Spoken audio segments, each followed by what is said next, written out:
السلام علیکم، welcome to پی کے ہارر سٹوریز۔ میرا نام لائق الرحمان۔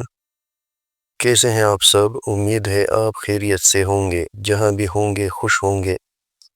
اللہ تعالیٰ آپ کو ایسے ہی خوش رکھے، صحت والی لمبی زندگی عطا فرمائے، زندگی میں کبھی کسی کا محتاج نہ ہو۔ اللہ تعالیٰ تمام پریشان حال لوگوں کی پریشانیاں دور فرمائے، اللہ تمام بیماروں کو صحت کاملہ عطا فرمائے، اور جو لوگ ہمارے درمیان نہیں ہے یعنی فوت ہو گئے ہیں، اللہ تعالیٰ ان کی مغفرت فرمائے، آمین۔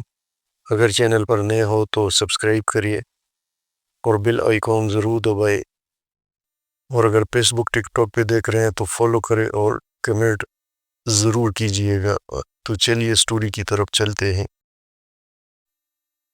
گریجویٹ ہونے کے بعد 4 دوستوں نے ناران اور کاغان جانے کا فیصلہ کیا۔ ان سب دوستوں میں علی سب سے سمجھدار اور سلجھا ہوا تھا، باقی عمران ہر وقت سب کو ہنسانے میں لگا رہتا۔ طلحہ اور فہد بس اپنے آپس میں گپ شپ میں لگے رہتے۔ یہ دونوں بہت ہی ضدی تھے اور کسی کی پرواہ کیے بغیر اپنی ضد سے ہر کام کرتے تھے۔ پلان بن گیا اور سارے لڑکے اپنے گھر سے اجازت لے کر کل رات نکلنے کے لیے تیار تھے۔ طلحہ کو ہلکا بخار تھا، اسی لیے اس کی ماں جانے سے منع کر رہی تھی، لیکن وہ کہاں کسی کی سننے والا تھا۔ اس نے جانے کا فیصلہ کیا تھا تو ہر قیمت پر جاتا۔ اس کی ماں نے ڈھیر ساری دعاؤں کے ساتھ اسے علی کے حوالے کر دیا، کیونکہ سب دوستوں میں وہ ذمہ دار اور بہت خیال کرنے والا تھا۔ صبح 5 بجے یہ سب عمران کی کار میں گھر سے نکلے اور یہ فیصلہ ہوا تھا کہ 2 گھنٹے کے بعد ڈرائیونگ سیٹ دوسرا سنبھالے گا، اسی طرح کسی کو زیادہ تکن نہیں لگے گا۔ پورے راستے عمران سب کو ہنساتا ہوا گیا۔ فہد اور طلحہ تو بس سیلفی بنانے اور کھانے پینے میں مگن تھے، جبکہ علی سب کو بار بار تنبیہ کر رہا تھا کہ ہر جگہ گاڑی رکوا کر تصویریں بنانے کی کیا ضرورت، جبکہ فہد اب علی سے پوری طرح جھگڑا کیا تھا کہ یہ کیوں ہر بات پر منع کر دیتا ہے، ہم یہاں انجوائے کرنے آئے ہیں نہ کہ چپ چاپ بیٹھنے۔ خیر راستہ طویل تھا لیکن گزر گیا اور وہاں پتہ چلا کہ طلحہ اور فہد نے سب سے چھپ کے ٹینٹ بیگ میں رکھ لیا۔ سلنڈر اور کچھ لکڑیاں بھی۔ ان دونوں کا پلان ہوٹل کی بجائے جنگل میں رکنے کا تھا۔ علی کو جب پتہ چلا تو وہ بہت ناراض ہوا، لیکن جب عمران نے بھی کہا کہ یہ لوگ اگر کچھ الگ کرنا چاہ رہے ہیں تو کرنے دو، علی راضی ہو گیا۔ وہاں پہنچ کر ان لوگوں نے بالکل گھنے جنگل کے بیچ میں اپنا کیمپ لگایا اور وہاں سارا سامان سیٹ کر کے تیز آواز میں گانا لگا کر انجوائے کرنے لگے۔ کچھ دیر بعد ان لوگوں کو وہاں سے ایک بوڑھا آدمی گزرتے ہوئے دکھائی دیا۔ شام کے 5 بج رہے تھے۔ اس نے سر پر لکڑیوں کی گٹھڑی اٹھایا ہوا تھا۔ جب ان لوگوں کو دیکھا تو ان کی طرف آنے لگا۔ یہ لوگ بھی گانے کی آواز ہلکی کر کے اس کی طرف بڑے۔ سلام دعا کے بعد وہ پوچھنے لگا کہ لگتا ہے آپ لوگ یہاں رات گزارنے کا ارادہ رکھتے ہیں؟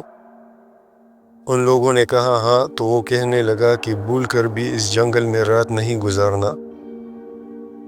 ان لوگوں نے وجہ پوچھی تو وہ کہنے لگا کہ یہاں رات انتہائی خوفناک آوازیں آتی ہے اور بہت بھیانک مخلوق نکلتی ہے، اگر آپ لوگوں پر حاوی ہو گئی تو مار ڈالے گی۔ اس نے کہا کہ یہاں آبادی بھی کافی دور ہے، اسی لیے کوئی مدد بھی نہیں ملے گی، یہاں کے لوگ رات کو باہر نہیں نکلتے۔ یہ کہہ کر وہ چلا گیا۔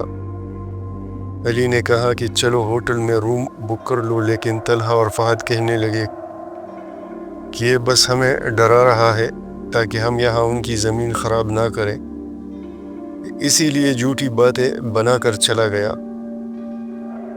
وہ دونوں بالکل بھی جانے کے لیے راضی نہیں تھے اور ان لوگوں نے کیمپ بھی لگا لیا تھا۔ تو عمران نے کہا کہ ایک رات کی بات ہے، پھر چلے جائیں گے۔ اب علی کیا کرتا وہ بھی مان گیا ان لوگوں نے وہاں سے بہت سی لکڑیاں جمع کر لی آگ جلانے کے لیے اور سکون سے بیٹھ گئے۔ جنگل گھنا تھا، اسی لیے 7 بجے ہی ایسا لگ رہا تھا کہ آدھی رات ہو رہی ہے۔ ہر طرف سناٹا تھا اور جانوروں کی ڈراؤنی آوازیں آ رہی تھی۔ ان لوگوں نے کھانا کھایا اور ہلکی آواز میں میوزک لگا کر ڈانس اور ہنسی مذاق کرنے لگے کہ اچانک تقریباً 8 بجے کے قریب ایک بہت ہی بھیانک چیخ کی آواز سنائی دی۔ عمران نے میوزک کی آواز اور ہلکی کی تو ایک اور چیخ کی آواز سنائی دی۔ ان لوگوں نے میوزک بند کر کے اس طرف ڈرتے ہوئے دیکھا تو وہاں سے چنگاریاں سی نکل کر ہوا میں اڑ رہی تھی اور ایسا لگ رہا تھا کہ بہت سے گھوڑے بھاگ رہے ہو۔ علی نے سب کو ساتھ رہنے کا کہا۔ کچھ دیر بعد پھر چیخ کی آواز آئی۔ اب وہ ذرا ان کے قریب سے آ رہی تھی۔ طلحہ اور فہد تو بہت ڈر گئے۔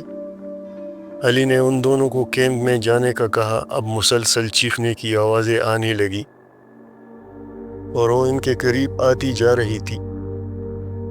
علی نے فوراً ہی کیمپ کے چاروں طرف آگ لگا دی کہ اگر کوئی مخلوق ہے تو یہاں نہ آ سکے، لیکن اب ایسا لگ رہا تھا کہ کوئی ٹہنیاں توڑ رہا ہے اور درختوں پر چاروں طرف سرسراہٹ کی آواز تھی۔ عمران کو ایک درخت کے پاس 2 سرخ آنکھیں نظر آئی۔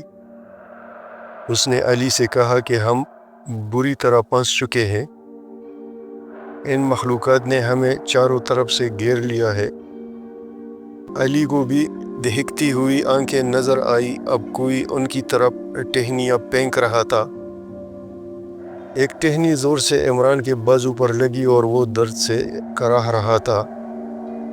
علی نے اسے بھی کیمپ میں بٹھا دیا۔ علی حافظ قرآن تھا۔